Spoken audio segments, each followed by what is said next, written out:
भूला जाते तो छट जाइएगा, और क्या होगा। याद करना पड़ेगा और उसे बार बार रिवीजन करना पड़ेगा। भूला जाने का सवाल कहाँ है। ठीक है, कोई भी चीज ऐसा तो है नहीं कि खींच दिए और आप समझ नहीं पाए। दिक्कत इसलिए है कि याद करने के बाद भूला इसलिए जाते हैं कि घर पर मेहनत ठीक से होता नहीं है, और यह समस्या बहुत के साथ है। क्लास रोज करना है, घर पर बैठकर पढ़ना नहीं है, और हम बार बार कहते हैं कि घर पर ही पढ़ाई आपको अंतिम दौर तक ले जा सकता है। इसलिए घर पर बार बार रिवीजन करिए, और जरूरी है कि आज 6 नंबर समाप्त हो जाएगा तो 1 से 5 तक याद हो जानी चाहिए। अभी से ही मार्ग आपका क्लियर होते जाएगा कि आप दरोगा बनिएगा कि नहीं बनिएगा। जमा करते जाइएगा कि अंतिम में याद करेंगे। अंतिम में किसी को नहीं याद होता है, खुद हम क्वेश्चन का कलेक्शन किया, हमको नहीं याद होगा अंतिम में।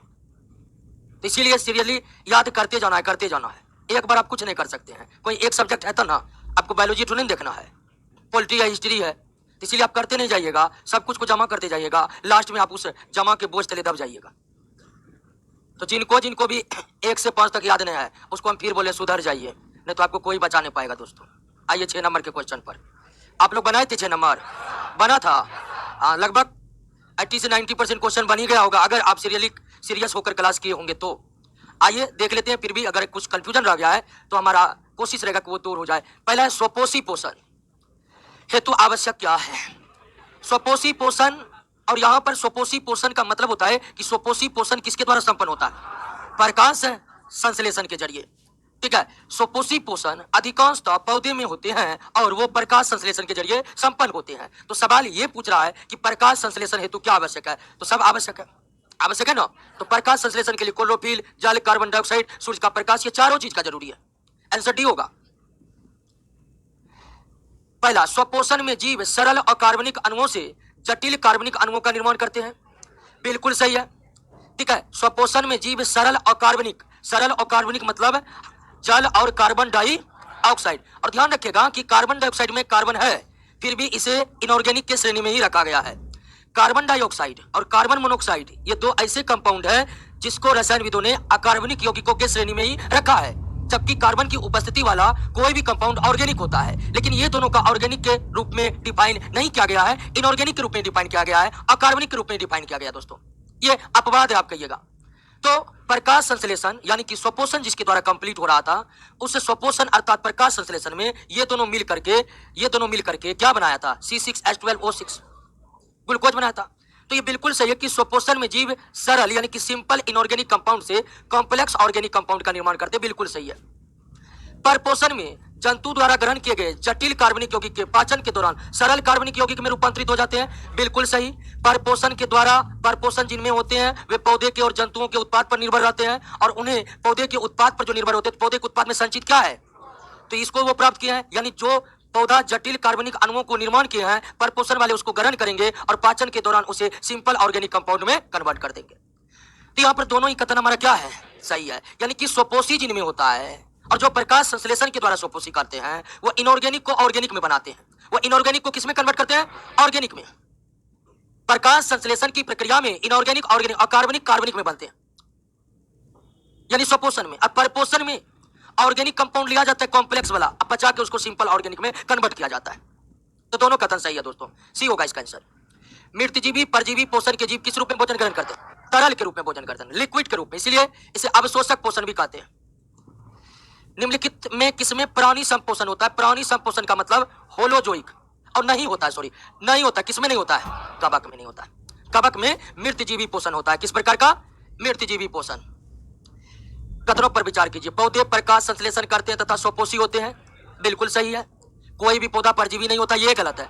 कुछ पौधे हैं जो प्रकाश संश्लेषण नहीं करते हैं या बहुत कम करते हैं, और वह दूसरे पौधे पर डिपेंडेंट रहते हैं। जैसे कीटभक्षी पौधा बहुत कम न्यून प्रकाश संश्लेषण करते हैं, अधिकांशतः वो कीटों पर निर्भर रहते हैं। एक अमरबेल का पौधा, उसमें तो जड़ होता ही नहीं है, पत्तियां पीली पीली होती है, उसमें कोई क्लोरोफिल नहीं होता है। अमरबेल का पौधा पूरी तरह से परजीवी पौधा है।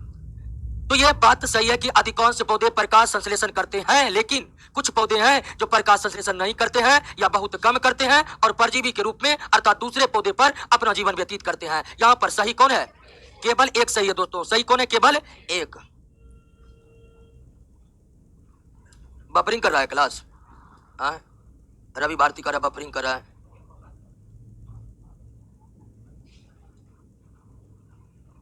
अभी यहां तो सही चल रहा है सब कुछ, नोटिफिकेशन नहीं भेजे थे? होता है कभी कभी, हो सकता है नोटिफिकेशन ना जाता हो। चलिए दोस्तों, यहाँ पर कोई दिक्कत नहीं है, यहाँ पर तो सब कुछ ओके ओके है। आइए दोस्तों, 5 नंबर का एक हो जाएगा। आगे आइए। अब शोषक पोषण दोनों में होता है। परजीवी भी अपना भोजन तरल के रूप में क्या करते हैं? अवशोषित करते हैं। और मृतजीवी भी अपना पोषण तरल के रूप में क्या करते हैं? अवशोषित करते हैं। ए भी दोनों सही है दोस्तों, ए और बी दोनों में अवशोषक पोषण होगा, मृतजीवी में भी और परजीवी में भी। मृतजीवी में भी और कौन परजीवी है इसमें दोस्तों? जोंक परजीवी है। जोंक एक प्रकार का बाह्य परजीवी है। जो क्या है? यानी कि यह किसी जीव के शरीर के भीतर में नहीं बल्कि शरीर के बाहरी भागों में पाया जाता है। ठीक है, बाहरी भागों में पाया जाता है दोस्तों, इसलिए जोंक को बाह्य परजीवी कहते हैं। प्रकाश संश्लेषण का समीकरण पूछ रहा है, कौन नंबर सही है दोस्तों? डी नंबर बिल्कुल प्रकाश संश्लेषण का है। और समीकरण संतुलित हो तो तीर का चिन्ह हटा करके हम बराबर का चिन्ह दे देते हैं। और ये समीकरण बैलेंस समीकरण है, संतुलित समीकरण है, तो प्रकाश संश्लेषण को दर्शाने वाला ये तो आपको याद ही होगा, डी नंबर है, इसमें कोई कंफ्यूजन वाली बात ही नहीं है। प्रकाश संश्लेषण के संबंध में निम्नलिखित कथनों पर विचार कीजिए। प्रकाश संश्लेषण में पौधा प्रकाश ऊर्जा को रासायनिक ऊर्जा में, बिल्कुल बिल्कुल है, सही है। रासायनिक ऊर्जा, ग्लूकोज जो बनता है, ग्लूकोज में कौन ऊर्जा है? रासायनिक ऊर्जा है, संचित ऊर्जा है उसमें, मतलब रासायनिक ऊर्जा के रूप में रासायनिक ऊर्जा जो है ग्लूकोज के अणुओं में संचित है। ये पहला सही है। प्रकाश संश्लेषण एक प्रकाश रासायनिक क्रिया है, बिल्कुल सही है। यह प्रकाश संश्लेषण एक जीव रासायनिक क्रिया, बिल्कुल यह भी सही है, क्योंकि जीवों के शरीर में होते हैं, यानी सजीवों के शरीर में होते हैं, तो यह जीव रासायनिक अभिक्रिया है। प्रकाश की उपस्थिति में होते हैं तो प्रकाश रासायनिक अभिक्रिया है। ग्लूकोज बनते हैं तो प्रकाश ऊर्जा रासायनिक ऊर्जा में परिवर्तित करते हैं। सभी कथन, या कर कौन सा कथन सही है? उपर्युक्त में सभी होगा, उपर्युक्त में सभी सही है, उपर्युक्त में सभी सही है। 9 नंबर में थोड़ा आप सुधार कर लीजिएगा, और 9 नंबर का आंसर डी होगा। प्रकाश संश्लेषण में अत्यधिक प्रभावशाली तरंगदैर्घ्य, लाल, लाल के बाद नीला, लाल के बाद दोस्तों नीला, लाल के बाद नीला। आते हैं आगे। अगला, प्रकाश संश्लेषण प्रक्रम यानी कि प्रोसेस के लिए निम्नलिखित में कौन सा कच्चे पदार्थ का मौजूद होना अनिवार्य है? तो बिल्कुल आसान प्रश्न है, उपर्युक्त सभी, उपर्युक्त सभी चाहिए। कार्बन डाइऑक्साइड चाहिए, जल चाहिए, सूर्य का प्रकाश चाहिए, क्लोरोफिल चाहिए, क्या दोस्तों सभी चाहिए कि नहीं चाहिए? प्रकाश ऊर्जा का कितना प्रतिशत उच्चतर पौधे, मतलब बड़े बड़े वृक्षों की बात हो रही है, उच्चतर पौधे द्वारा प्रकाश संश्लेषण में प्रकाश ऊर्जा का मात्र 1 से 2% यूज होता है दोस्तों, 1 से 2%, 1 से 2%। क्लियर? कोई दिक्कत? आइए नेक्स्ट पर। निम्नलिखित में कौन सा से सही है? प्रकाश संश्लेषण हेतु सूर्य का प्रकाश को होना अनिवार्य है, बिल्कुल, प्रकाश की अनुपस्थिति में तो होता नहीं है प्रकाश संश्लेषण। कृत्रिम प्रकाश में प्रकाश संश्लेषण संभव नहीं है, गलत है दोस्तों, संभव है लेकिन उसकी गति काफी धीमी होगी, तो 2 नंबर कथन बिल्कुल गलत है। कृत्रिम प्रकाश में प्रकाश संश्लेषण हो सकता है, उसकी गति बहुत धीमी होगी, लेकिन तो यहाँ पर सही है केवल 1, 2 क्या है? गलत है दोस्तों, 2 क्या है? गलत है। निम्नलिखित में कौन सा कथन असत्य है?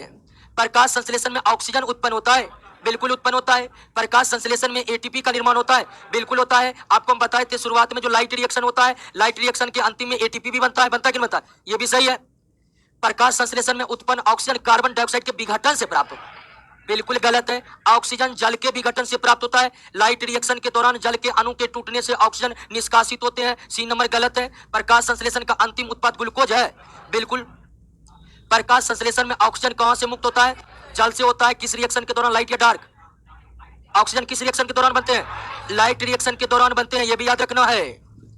प्रकाश संश्लेषण का नियंत्रक कारक यानी कि लिमिटिंग फैक्टर कौन है? Carbon die.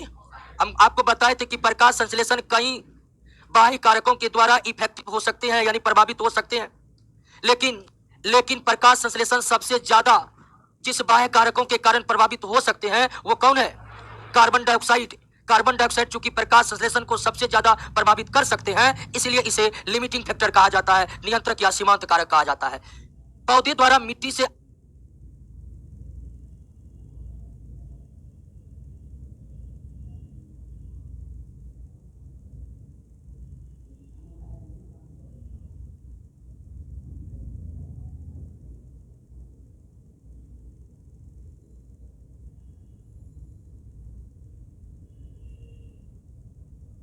अवशोषित जल का कितना प्रतिशत भाग प्रकाश संश्लेषण में? मात्र 1, लगभग 1% भाग, बहुत कम। नेक्स्ट,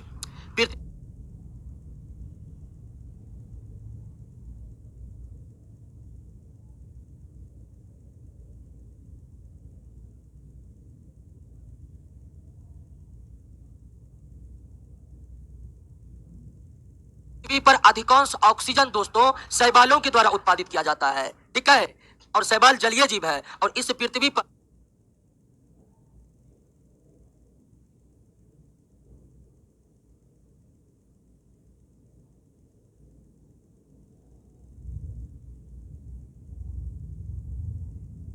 जलीय क्षेत्र का फैलाव स्थलीय क्षेत्र की तुलना में दुगुने से भी क्या है, ज्यादा है, दुगुने से भी ज्यादा 70% पर जल है और उस जल में क्या है, शैवाल है दोस्तों। तो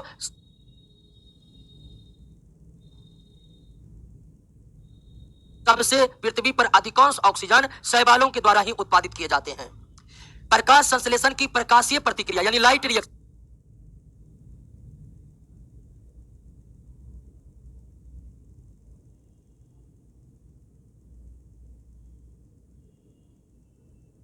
कौन होता है, गराना में। लाइट रिएक्शन में क्लोरोफिल चाहिए और क्लोरोफिल गराना में ही रहते हैं दोस्तों।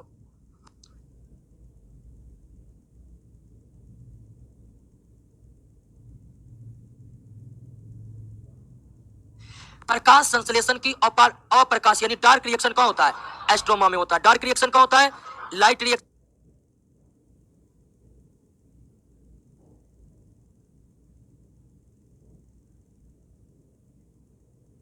ग्रामा ग्राना में, डार्क रिएक्शन एस्ट्रोमा में होता है। लाइट रिएक्शन ग्राना में, डार्क रिएक्शन एस्ट्रोमा में।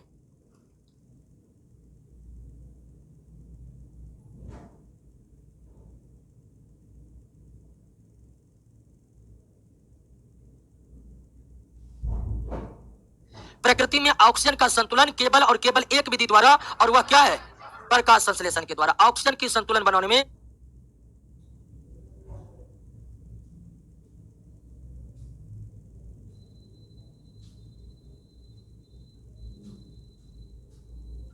केवल प्रकाश संश्लेषण की भूमिका है।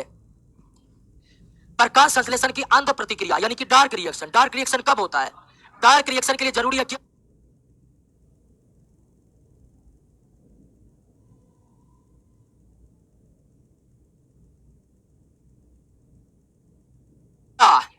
NADPH2। डार्क रिएक्शन के लिए क्या जरूरी है, NADPH2। तो ये रात में भी हो सकता है, दिन में भी हो सकता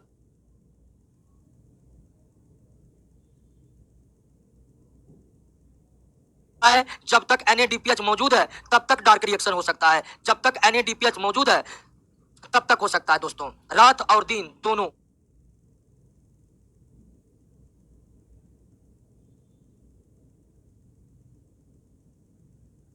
जब तक NADPH मौजूद हो। नेक्स्ट, प्रकाश संश्लेषण में O2 की उत्पत्ति किससे होती है, जल से होती है। रिपीट क्वेश्चन है, इससे पहले भी हुआ था ना, वहां ऑप्शन अलग अलग होगा। कवकों में किस प्रकार का एब्जॉर्ब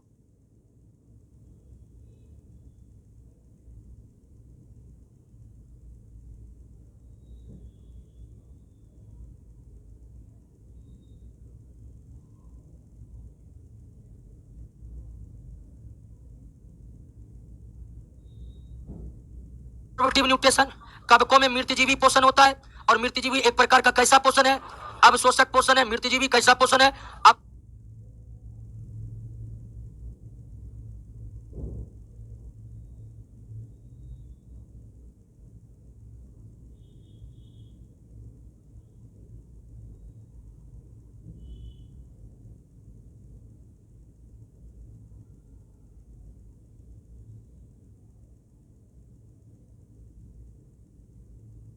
शोषक पोषण है तो कवक में मृतजीवी, अमृतजीवी तो ऑप्शन में है नहीं, तो अवशोषक होगा। प्रकाश संश्लेषण के दौरान ग्लूकोज का निर्माण हरित लवण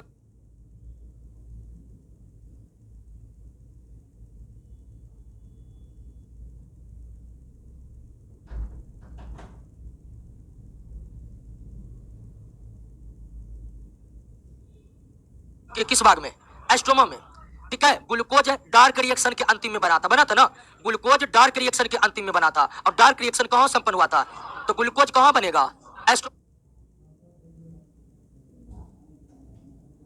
में बनेगा। ग्लूकोज कहां बनेगा दोस्तों, निम्नलिखित कथनों पर विचार कीजिए। क्लोरोफिल को प्रकाश संश्लेषण इकाई कहा जाता है, बिल्कुल। और हरित लवक को अंगक कहा जाता है, तो बिल्कुल प्रकाश संश्लेषण की इकाई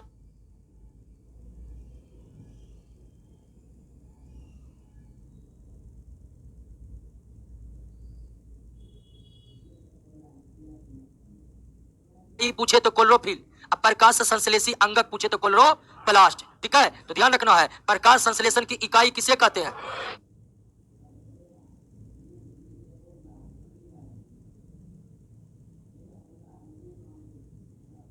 अब प्रकाश संश्लेषी अंगक कौन कहलाएगा? क्लोरोप्लास्ट कहेगा। क्लोरोप्लास्ट के भीतर में क्लोरोफिल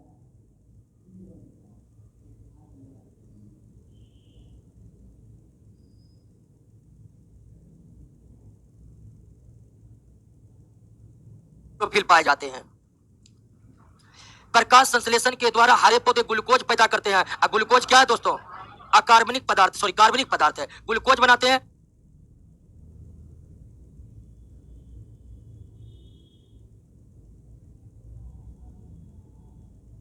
ग्लूकोज कार्बनिक पदार्थ है और ग्लूकोज आपका कार्बनिक द्रव्य है, बिल्कुल कार्बनिक द्रव्य पदार्थ। ठीक है,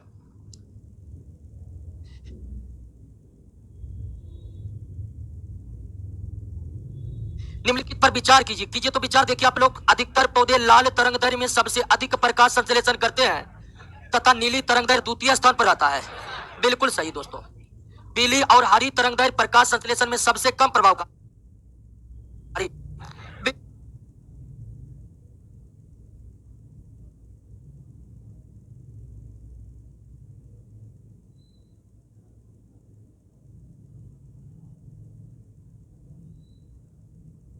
बिल्कुल दोस्तों, दोनों ही कथन सही है, दोनों ही कथन सही है, दोनों ही कथन सही है।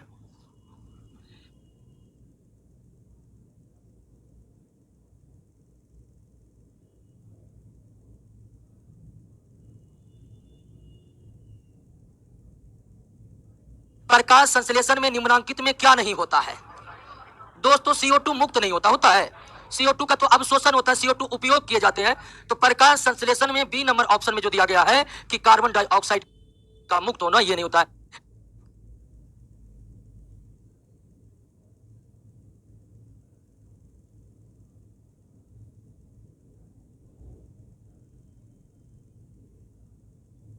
कार्बन डाइऑक्साइड अवशोषित होते हैं। प्रकाश संश्लेषण विधि में गैसों का आदान प्रदान किन अंगों के द्वारा होता है? गैसों का आदान प्रदान पत्तियों में स्थित रंध्र द्वारा होता है। मुख्य रूप से पत्तियों में स्थित रंध्र द्वारा ही होता है।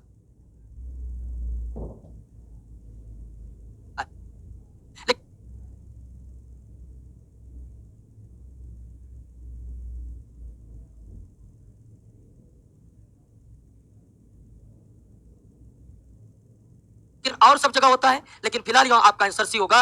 अधिकांश गैसीय विनिमय यानी गैसों का आदान प्रदान पौधे के रंध्र के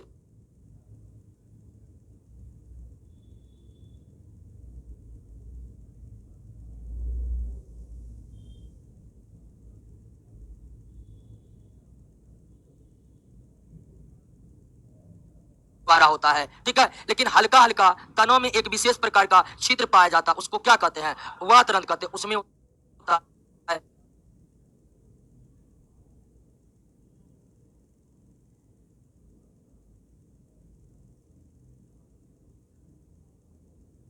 ठीक है, हल्का हल्का जड़ में दोस्तों, जड़ में पाए जाते हैं क्या? मूल रोग, इससे भी होता है, लेकिन मुख्य रूप से पत्तियों के रंध्र के द्वारा ही होता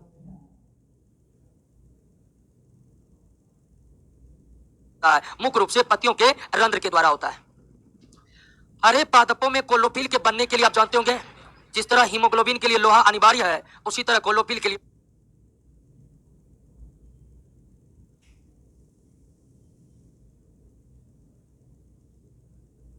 मैग्नीशियम अनिवार्य है।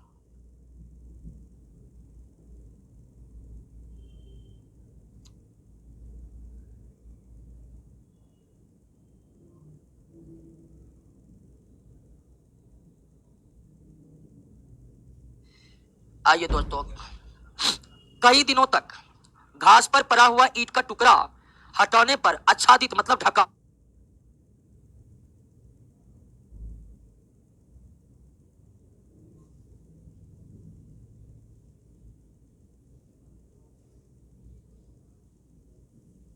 हुआ, आच्छादित मतलब ढका हुआ, आच्छादित भाग की घास पीली प्रतीत होती है। बिल्कुल सही बात है।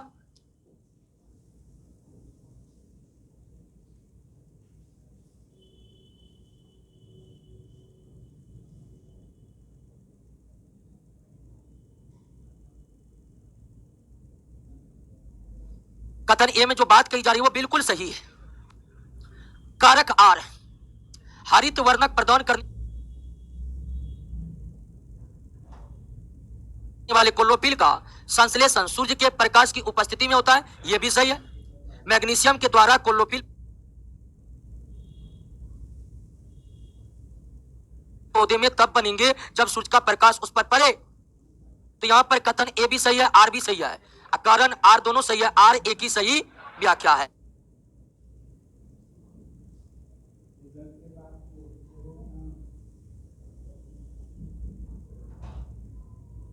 सही व्याख्या इसलिए कि जो बात पीली हो गई है वो इसलिए कि वे सूर्य के प्रकाश से क्या हो गया है, वंचित हो गया है दोस्तों।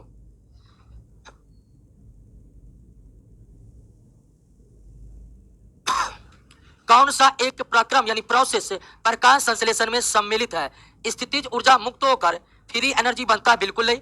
स्थितिज ऊर्जा मुक्त होकर प्राप्तम ऊर्जा बनती है, यह प्रकाश संश्लेषण में नहीं होता है। प्राप्तम ऊर्जा स्थितिज ऊर्जा में परिवर्तित हो जाता है और संचित हो जाता है। बी नंबर देख लेते हैं, सी और डी को पढ़ लेते हैं। बी नंबर हमको सही लग रहा है, शीतल भोजन ऑक्सीकृत होना तो प्रकाश संश्लेषण में होता नहीं है, ठीक है। सी नंबर तो होगा नहीं, ए नंबर भी नहीं होगा। ऑक्सीजन ली जाती है, बिल्कुल सरासर गलत। कार्बन डाइऑक्साइड ली जाती है प्रकाश संश्लेषण में। तो सबसे जो सबसे सर्वश्रेष्ठ विकल्प है वो भी है। प्राप्तम ऊर्जा का मतलब, प्राप्तम ऊर्जा का मतलब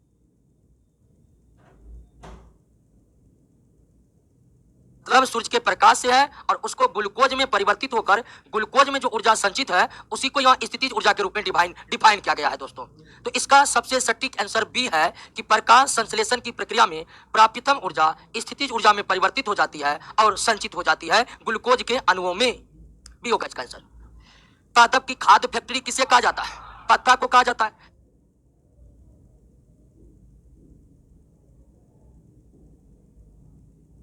क्योंकि सबसे अधिक क्लोरोफिल हरे भाग पत्तों में ही रहते हैं।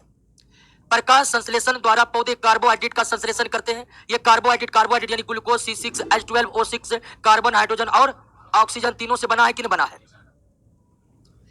30 से 35 डिग्री तापमान पर प्रकाश संश्लेषण की दर सबसे अधिक होती है, बिल्कुल सही है। तापमान में परिवर्तन होने से प्रकाश संश्लेषण पर कोई प्रभाव नहीं पड़ता है, यह तो सरासर गलत।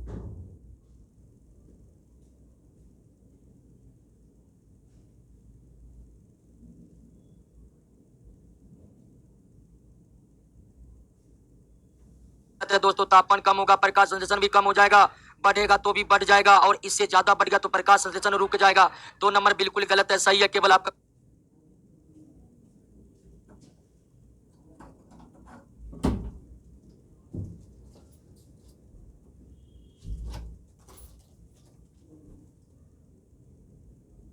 कौन सा वर्णक प्रकाश संश्लेषण में सहायक है? Chlorophyll A, chlorophyll B, xanthophyll, carotenoid, नोइडस ये सब दोस्तों प्रकाश संश्लेषी वर्णक है। सबके द्वारा प्रकाश संश्लेषण हो सकता है लेकिन मुख्य रूप से किसके द्वारा होता है?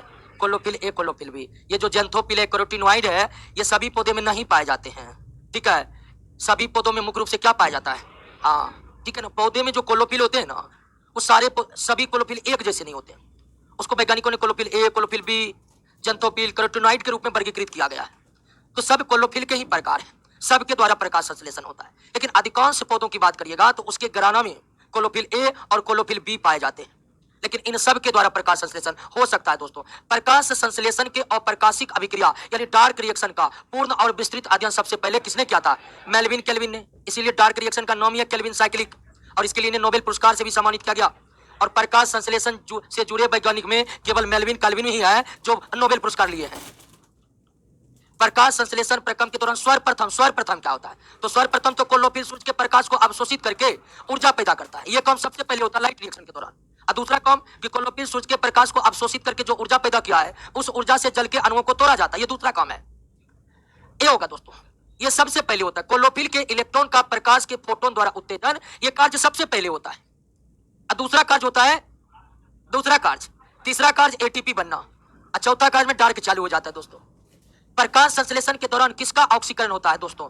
तो जल का ऑक्सीकरण होता है। कार्बन डाइऑक्साइड का अवकरण होता है और जल का क्या होता है? और यहां पर जल का ऑक्सीकरण होता है और कार्बन डाइऑक्साइड का अपकरण। और यहां पर ऑक्सीकरण अपकरण की व्याख्या दोस्तों, ऑक्सीकरण अपकरण की व्याख्या ढेर सारे हैं, लेकिन इलेक्ट्रॉन के आधार पर जो ऑक्सीकरण और अवकरण, ऑक्सीडेशन और रिडक्शन का जो व्याख्या होता है इलेक्ट्रॉन के आधार पर, वो ये कि अगर कोई पदार्थ इलेक्ट्रॉन का त्याग करता है तो हम कहते हैं कि उसका क्या हो चुका है, ऑक्सीडेशन हो चुका है। उसका क्या हो चुका है दोस्तों, ऑक्सीडेशन हो चुका है। और अगर अगर इलेक्ट्रॉन का ग्रहण होता है तो हम कहते हैं उसका क्या हो चुका है, रिडक्शन हो चुका है। और इसी आधार पर दोस्तों, ठीक है, इसी आधार पर व्याख्या की गई है प्रकाश संश्लेषण का। प्रकाश संश्लेषण में कि जल का दोस्तों क्या होता है, ऑक्सीडेशन, और कार्बन डाइऑक्साइड का क्या होता है, अपकरण। क्योंकि प्रकाश संश्लेषण के प्रोसेस में जल जो है इलेक्ट्रॉन का त्याग करता है और कार्बन डाइऑक्साइड जो है इलेक्ट्रॉन को क्या करता है, ग्रहण करता है। ऑक्सीकरण और अवकरण, ऑक्सीडेशन और रिडक्शन की व्याख्या को परिभाषित कई तरह से किया जाता है, लेकिन ऑक्सीकरण अवकरण को परिभाषित करने का जो सबसे नवीन तरीका है वो है इलेक्ट्रॉनिक सिद्धांत के आधार पर। और इलेक्ट्रॉनिक सिद्धांत के आधार पर प्रकाश संश्लेषण का डिफिनेशन यह है कि अगर रासायनिक अभिक्रियाओं के दौरान इलेक्ट्रॉन का त्याग होता है तो वो ऑक्सीडेशन है, इलेक्ट्रॉन का ग्रहण होता है तो वो अवकरण है।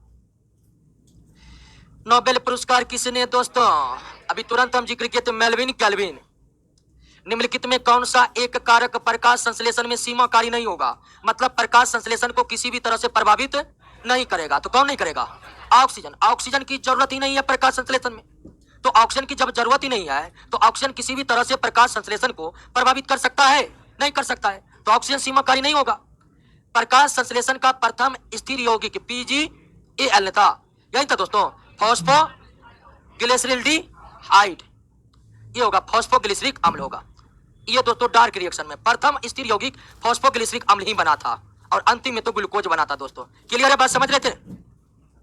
प्रकाश संश्लेषी क्रिया में बाहर क्या निकलता है, ऑक्सीजन बाहर निकलता है, कार्बन डाइऑक्साइड अंदर जाता है, हाइड्रोजन क्लोरीन का कोई यूज नहीं होता है। इस क्रिया के फलस्वरूप पौधों में ऑक्सीजन का निकास बोल दे तो ये क्या होगा, प्रकाश संश्लेषण। अब प्रकाश संश्लेषण का विपरीत श्वसन होता है। श्वसन में ऑक्सीजन का अवशोषण और कार्बन डाइऑक्साइड का निकास। अगर पूछ दे कि जीवों में प्रकाश संश्लेषण की ठीक उल्टी प्रक्रिया कौन होती है,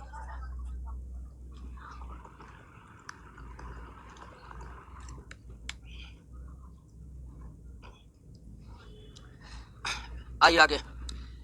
प्रकाश संश्लेषण में पौधा किस गैस का अवचूषण करते हैं, मतलब एब्जॉर्ब किस गैस का होता है, तो कार्बन डाइऑक्साइड का। प्रकाश संश्लेषण में पर्णहरित यानी क्लोरोफिल का क्या काम है, तो प्रकाश का अवशोषण करके ऊर्जा पैदा करना, ये क्लोरोफिल का काम है। क्लोरोफिल को हिंदी में पर्णहरित कहते हैं। प्रकाश संश्लेषण का अंतिम उत्पाद क्या है, कार्बोहाइड्रेट, जो ग्लूकोज के रूप में बनते हैं। कार्बोहाइड्रेट अंतिम उत्पाद है जो ग्लूकोज के रूप में बनते हैं। सर्वाधिक प्रकाश संश्लेषण नीला और लाल में, सबसे कम पीला और हरा में। पीला और हरा में सबसे कम, लाल और नीला में सबसे ज्यादा। क्लोरोफिल में कौन सा तत्व उपस्थित होता है, मैग्नीशियम। प्रकाश संश्लेषण की प्रक्रिया का प्रथम चरण तो है कि क्लोरोफिल के द्वारा सूर्य के प्रकाश का अवशोषण करना, यह फर्स्ट में होता है, यानी कि सूर्य के प्रकाश के द्वारा क्लोरोफिल का उत्तेजन। प्रकाश संश्लेषण की दर सबसे अधिक लाल रंग में, सबसे कम हरे रंग में। हरे रंग पौधे ग्रहण ही नहीं करते हैं। श्वेत प्रकाश में जो भी हरे रंग होते हैं उसको पौधा परावर्तित कर देते हैं। हमें पौधे हरे दिखाई पड़ते हैं अधिकांश, तो कोई भी चीज दिखता किस रंग में, जिस रंग को वो परावर्तित करता है। तो श्वेत प्रकाश में जो हरे रंग है उसको तो पेड़ पौधा परावर्तित कर देते, ग्रहण ही नहीं करते। और जो चीज ग्रहण ही नहीं हो रहा वो ऊर्जा कैसे पैदा करेगा दोस्तों, तो हरे रंग में सबसे कम होता है। प्रकाश संश्लेषण होता है केवल दिन में, ठीक है, केवल दिन में होगा, क्योंकि डार्क रिएक्शन रात में हो भी जाएगा, लेकिन पहले लाइट होगा तब ना डार्क होगा। लाइट के बिना तो डार्क संभव है नहीं, लाइट होगा केवल दिन में, तो प्रकाश संश्लेषण केवल दिन में संभव है।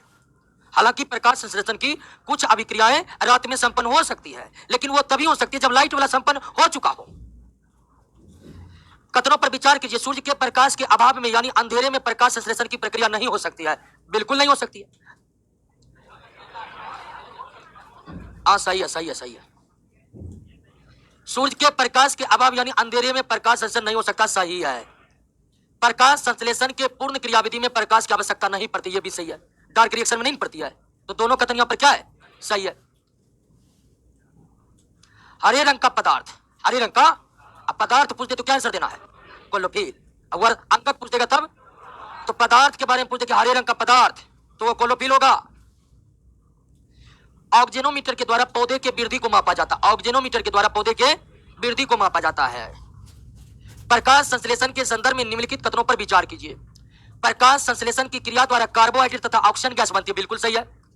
पत्तियों के अलावे पादप के दूसरे हरे भाग में भी प्रकाश संश्लेषण होता है, बिल्कुल। जो भाग हरा है वह क्लोरोफिल है, जहां क्लोरोफिल है वह प्रकाश संश्लेषण होगा। इसका आंसर क्या हो जाएगा दोस्तों? सी हो जाएगा। कृत्रिम प्रकाश में प्रकाश संश्लेषण हो सकता है, यानी कृत्रिम प्रकाश प्रकाश संश्लेषण का कारण हो सकता है। कुछ वनस्पति जातियां कीटाहारी होती है, क्यों? क्योंकि वे नाइट्रोजन न्यून मृदा में उगने के लिए अनुकूलित होते हैं। कीट भक्षी पौधा हमेशा केवल उसी मिट्टी में उगते हैं जिनमें नाइट्रोजन की कमी रहती है, इसलिए पर्याप्त नाइट्रोजनी पोषण प्राप्त करने के लिए वे कीटों पर निर्भर रहती है। तो बी होगा इसका आंसर, ठीक है। लार की प्रकृति क्या होती है? क्षारीय होती है। लगता है पौधों का इलाका समाप्त हो चुका है, ठीक है। पैरामिक्सो विषाणु द्वारा होने वाला मम्स या गलसुआ रोग पैरोटीड लाल ग्रंथि को, किसको? पैरोटीड लाल ग्रंथि को ग्रसित करती है। टाइलिन एंजाइम कहां पाया जाता है? लार में पाया जाता है। लाइसोजाइम भी किसमें पाया जाता है? लार में। मुखगुआ में कितनी जोड़ी लार ग्रंथि? 3 जोड़ी लार ग्रंथि। लार में कौन सा एंजाइम? दोनों। अब लग रहा है कि नहीं सब बोल रहा है। प्रकाश संश्लेषण के क्वेश्चन में चुप्पी साध लेते सब ना, ठीक है। तो प्रकाश संश्लेषण तो बड़ी डिटेल में पढ़ाए थे, प्रकाश संश्लेषण समझ गए थे ना। प्रकाश संश्लेषण की जो बात है दोस्तों पूरा इतना विस्तृत है कि उसको पूरा समझने के लिए मतलब जो भी नीट का तैयारी करता है, मेडिकल का तैयारी करता है, कम से कम वो 10-15 क्लास में प्रकाश संश्लेषण पढ़ता है। हम लोग प्लस 2 में पढ़ रहे थे तो 15 क्लास लगा था फोटोसिंथेसिस पढ़ने में और उसको समझने में, ठीक है। फिर भी हम आपको शॉर्ट में 1 क्लास में समझाए हैं, ठीक है। तो प्रकाश संश्लेषण समझ गए ना? और नहीं तो आप क्वेश्चन याद कर लीजिएगा, ठीक है। क्वेश्चन याद कर लीजिएगा। प्रकाश संश्लेषण से संबंधित इतने क्वेश्चन कलेक्ट करके आपको दे दिया है कि उससे बाहर जाएगा नहीं। जाएगा तो कौन बनाएगा? आइए दोस्तों, निम्नलिखित पर विचार कीजिए। भोजन का पाचन मुखगुहा से ही शुरू होता है, सही है। सर्वप्रथम भोजन के कार्बोहाइड्रेट अवयव का पाचन, बिल्कुल। सर्वप्रथम लार के टाइलिन एंजाइम के द्वारा स्टार्च का पाचन हुआ था। स्टार्च एक प्रकार का क्या है? दोनों सही है, दोनों। निम्नलिखित में कौन कथन असत्य है? देख लेते हैं। लार भोजन की अम्लीयता को नष्ट कर उदासीन बनाता, बिल्कुल सही। लार में उपस्थित टाइलिन एंजाइम भोजन में उपस्थित मंड को अंग्रेजी में स्टार्च कहते हैं। स्टार्च माल्टोज में कंप्लीट हुआ था ना। भोजन में उपस्थित समस्त मंड का पाचन मुखगुहा में नहीं, मात्र 30%। तो ये जो है कि समस्त मंड का पाचन, मंड को अंग्रेजी में स्टार्च कहते हैं, समस्त का तो नहीं हुआ था, 30% का हुआ था, तो सी होगा। दांत के किस हिस्से में रुधिर वाहिनी, संयोजी उत्तक तथा तंत्रिका सूत्र भरी रहती है? मज्जा गुहा में, पल्प कैविटी, अंग्रेजी में क्या कहते हैं? Pulp cavity. मुखगुहा में कितने प्रकार के दांत? 4 प्रकार के दांत। मुखगुहा में किस प्रकार का दांत सबसे कम? कैनाइन। नीचे में 2 ऊपर में 2, मात्र कितना? तो सबसे कम दांत कैनाइन और सबसे ज्यादा मोलर। दांत का अधिकांश हिस्सा कौन तैयार करता है? दंतास्थि को अंग्रेजी में डेंटाइन कहते हैं। क्या कहते हैं? दांत के ऊपरी भाग में स्थित कैल्शियम फॉस्फेट का परत को क्या कहते हैं? एनामेल कहते हैं, एनामेल कहते हैं। निम्नलिखित दांत का ऊपरी परत एनामेल है, बिल्कुल सही है। एनामेल मानव शरीर का कठोरतम भाग है, यह भी सही है। एनामेल मुख्य रूप से कैल्शियम लवणों का बना होता है, बिल्कुल सही है। कैल्शियम फॉस्फेट कैल्शियम का लवण ही है। एनामेल के स्वस्थ विकास हेतु फ्लोरीन जरूरी है, बिल्कुल जरूरी है, ठीक है। फ्लोरीन अगर कम होगा फ्लोरोसिस हो जाएगा। तो सभी का सभी कथन क्या है? सही है। जीभ पर उपस्थित पेपिला में, किस पेपिला में स्वाद कलिका नहीं होता है? कौन? फिलिफॉर्म, जो बीच में होते हैं उसमें नहीं होता है। जीभ के अग्रभाग में, और ये तीनों पास, ये पिछला भाग में, अग्रभाग में तीखा और मीठा, और सबसे पिछले भाग में तीखा। ये बताए थे आपको। ये पूरा जीभ है। इधर क्या दोस्तों? इधर भी मीठा, इधर भी मीठा, और उसके बाद क्या? नमकीन, और उसके बाद खट्टा। इधर भी नमकीन और इधर सबसे लास्ट में, बीच में कोई स्वाद का लिखा है नहीं। तो अग्रभाग में मीठा, मीठा के बाद नमकीन, खट्टा, सबसे लास्ट में, बीच में कोई स्वाद का लिखा है। मुखगुहा के बाद क्या होता है? गरस नहीं होता है, ठीक है। अग्रास नली को आइसोफेगस, अग्रानी को डुडेनम। चलिए, कभी कभी भोजन जल्दी जल्दी खाते समय बात करने से खांसी उठती है। इसका कारण क्या है? भोजन का श्वास नली में फंस जाना ही इसका कारण है।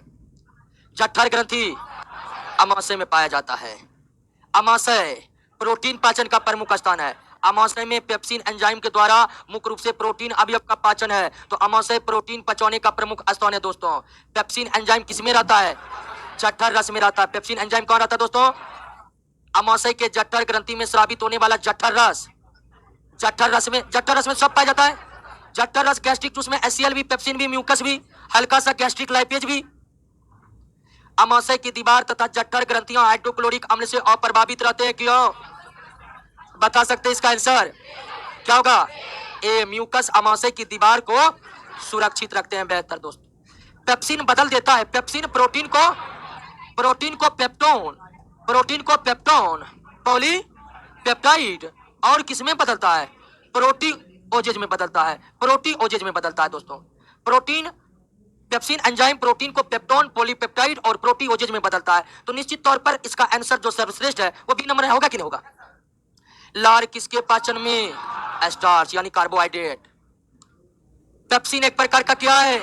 एंजाइम है जो जठर रस में रहते हैं और प्रोटीन को पचाते हैं। प्रोटीन का पाचन कहां से प्रारंभ होता है? उधर को अंग्रेजी में लिख लीजिए क्या? एस्टोमैक से प्रारंभ होता है। एस्टोमैक से प्रारंभ होता है। खट्टे स्वाद के लिए पार्श्व भाग में, खट्टे नमकीन के लिए पार्श्व भाग, खट्टे नमकीन के लिए पार्श्व भाग, मीठा के लिए अग्रभाग, तीखा के लिए तो पार्श्व मतलब बगल। नमकीन भी पूछेगा कि नमकीन स्वाद के लिए तो भी आंसर क्या होगा? पार्श्व। मीठा के लिए अगले। अब मध्य भाग में कुछ भी। डायस्टेज एंजाइम का स्रोत क्या है? लार ग्रंथि। अब डायस्टेज एंजाइम तो नहीं पढ़ाए थे तो दोस्तों इसको याद कर लेना है। कुछ क्वेश्चन जो है डायरेक्ट याद कर लेना है। डायस्टेज एंजाइम कुछ नहीं समझना, लार में रहता है। ठीक है, हाँ, तो लार ग्रंथि में यह पाया जाता है दोस्तों। पेप्टिक अल्सर बताइएगा। अमाशय। पेप्टिक नहीं, अल्सर भी देगा तो अमाशय। किस छिद्र द्वारा ग्रास नली से जुड़ा रहता है? तो गुलेट। और ग्रसनी श्वास नली से किससे जुड़ा रहता है? ग्रसनी ग्रास नली से भी जुड़ा रहता है और ग्रसनी श्वास नली से भी जुड़ा रहता है। गुलेट द्वारा ग्रास नली से और ग्लोटिक्स द्वारा श्वास नली से जुड़ा रहता है दोस्तों। क्लियर? शिशुओं के दूध को थक्का बनाने के लिए रेनिन। शिशुओं के दूध को थक्का बनाने के लिए निम्नलिखित में कौन एक सत्य नहीं है? पढ़िए तो आप लोग पता लगा सत्य कौन नहीं है।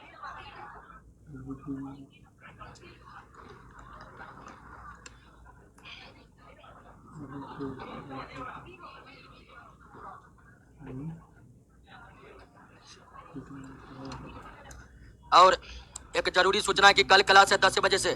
ठीक है, कल का क्लास आपका 10 बजे से रहेगा पॉलिटी का। सोचे बोल देते याद आ गया तो लास्ट में हम भूल जाते हैं क्या है। 92 नंबर मनुष्य के 80 नंबर। अच्छा, एक एक पर। मनुष्य के अमाशय में प्रतिदिन 3 लीटर जठर रस सही है। अमाशय प्रोटीन पाचक का प्रमुख स्थान है सही है। अमाशय में प्रोटीन का अतिरिक्त वसा का भी पाचन होता है, हल्का सा तो होता है गैस्ट्रिक लाइपेज के द्वारा। तो ABC तो सही। अब गलत कौन होगा? अमाशय में पाचन के बाद भोजन के स्वरूप गाढ़े लही की तरह, जिसे चाइल कहते नहीं, क्या कहते हैं? काइम कहते हैं। चाइल तो छोटी आंत में पाचन के बाद बनेगा दोस्तों। चाइल तो छोटी आंत में पाचन के बाद बनेगा तो काइम होगा। अमाशय खुलता है गरानी यानी ड्यूडेनम। ड्यूडेनम छोटी आंत का भाग है तो छोटी आंत में खुलता है। अमाशय में कौन सा एंजाइम पाया जाता है? पेप्सिन। अमाशय में पेप्सिन। हाँ, तब जठर रस में मौजूद हाइड्रोक्लोरिक अम्ल भोजन के अम्लीय बनाता है। बिल्कुल। भोजन के साथ प्रवेश करने वाले जीवाणुओं को मार डालता है। बिल्कुल, ये भी काम करता है। एंजाइम को भोजन प्रक्रिया करने के लिए उत्तेजित करता है। बिल्कुल। पेप्सिनोजन को पेप्सिन कौन बनाया था? HCl। एंजाइम तो पेप्सिनोजन ने निकला था, उसको पेप्सिन में कौन कन्वर्ट किया था? HCl। तो ये एंजाइम को भी उत्तेजित करता। तो इनमें से सभी निम्नलिखित में कौन एक कथन जठर के बारे में सही नहीं है? अब पढ़िए तो C नंबर ये सही है। सही है। जठर में लाइपेज था, एमाइलेज था दोस्तों? नहीं था। तो जठर एक अस्थायी आशय के रूप में कार्य करता है। बिल्कुल। जठर तो पूरा अस्थायी रूप से भोजन को पचाता है नहीं, आंशिक रूप से अस्थायी रूप से ही पचाता है। पहला सही है। जठर खाद्य को अमाशय रस के साथ मिश्रित करता है। बिल्कुल सही है। जठर के खाली होने की दर खाद्य के प्रकार पर निर्भर करता है। बिल्कुल, ये भी सही है। जिस दिन हम लोग कोई कॉम्प्लेक्स भोजन कर लेते हैं, जैसे मटन खा लिए तो उसको पचने के लिए ज्यादा गैस्ट्रिक जूस निकलता है। ठीक है ना? दाल चोखा खा लिए दोस्तों, कम निकलेगा, आधा तो पचले रहता है क्या। तो जठर कितना निकलेगा ये भोजन की प्रकृति पर भी निर्भर करता है। ठीक है ना? हाँ, कुत्ता में तो जठर और पावरफुल रहता है दोस्तों। कुत्ता का जो जठर रहता है वो हम लोगों से भी ज्यादा मजबूत, इसलिए वो हड्डी को डायरेक्ट पचा लेते हैं। तो हड्डी कैसे पचता है? वही जठर रस के HCl के प्रभाव से पचता है।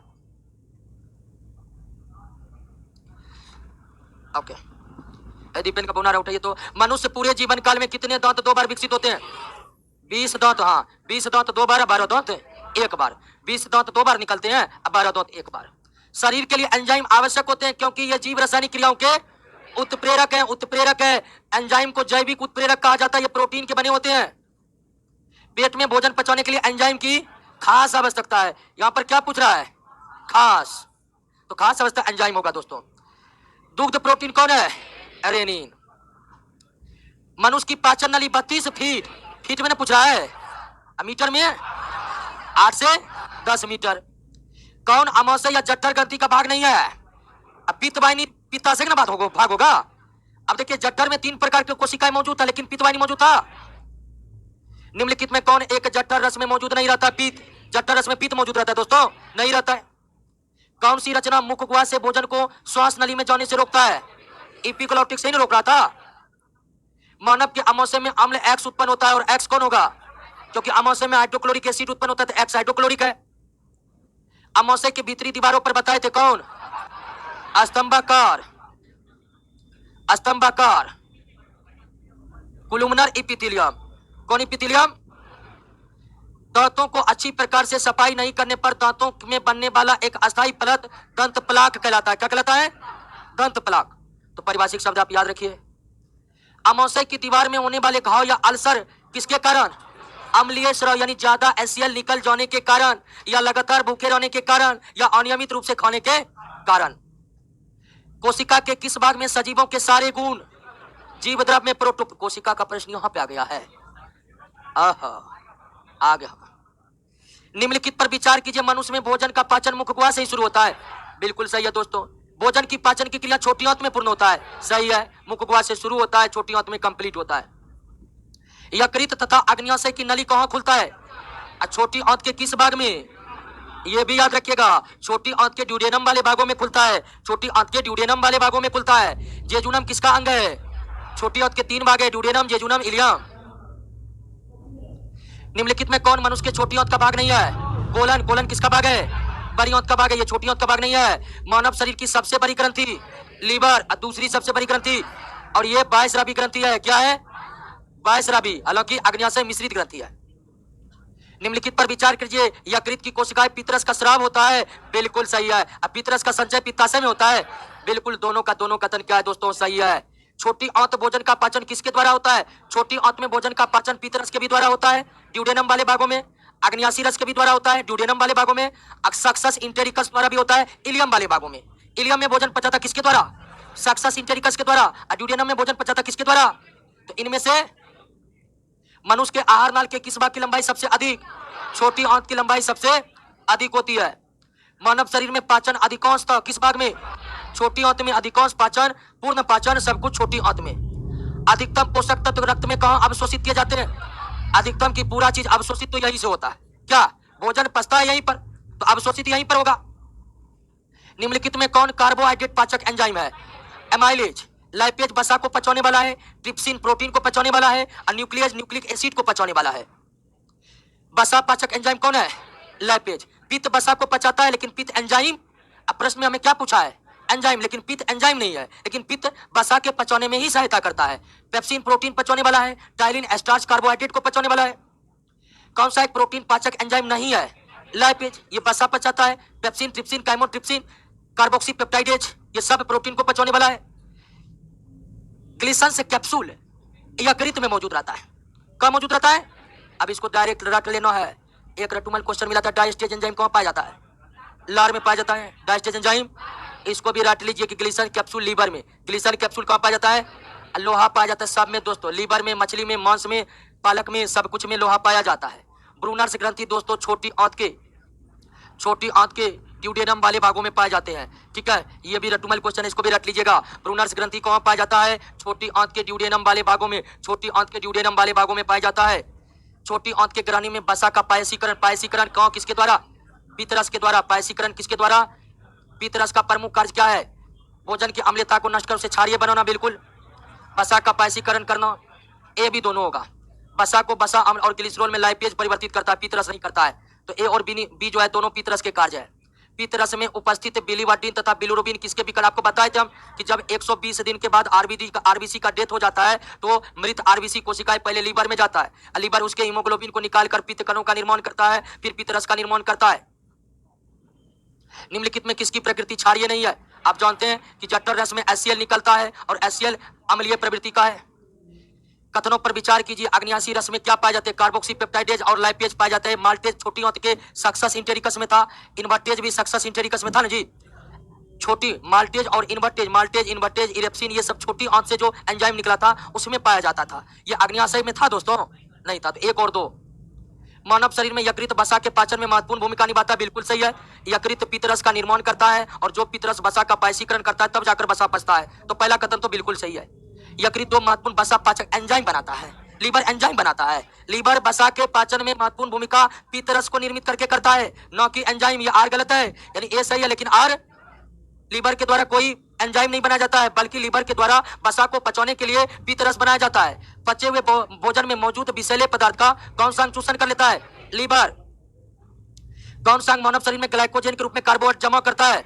आपको बताया कि जमा वही होगा जो गोदाम होगा, और गोदाम की भूमिका किसका है? लीवर का है। कौन सा मानव अंग शरीर में बनने वाले विषैले अमोनिया को यूरिया में बदलता है? यकृत, लीवर। और अमोनिया कहां से आता है? लीवर उसे यूरिया में क्यों बदलता है? इसका जिक्र हम उत्सर्जन वाले चैप्टर 10वें नंबर में करेंगे डिटेल में। कौन सा कथन सही है? यूरिया यकृत में उत्पन्न होता है दोस्तों, यही सही है, बाकी सब गलत है। ठीक है, यूरिया यकृत में उत्पन्न होता है और सब गलत है। यकृत का द्रव्यमान लीवर का 1.5 किलो। क्या हुआ? आइए दोस्तों, यकृत का कार्य देखिए तो कौन कौन कार्य होगा। क्या कर रहे हैं?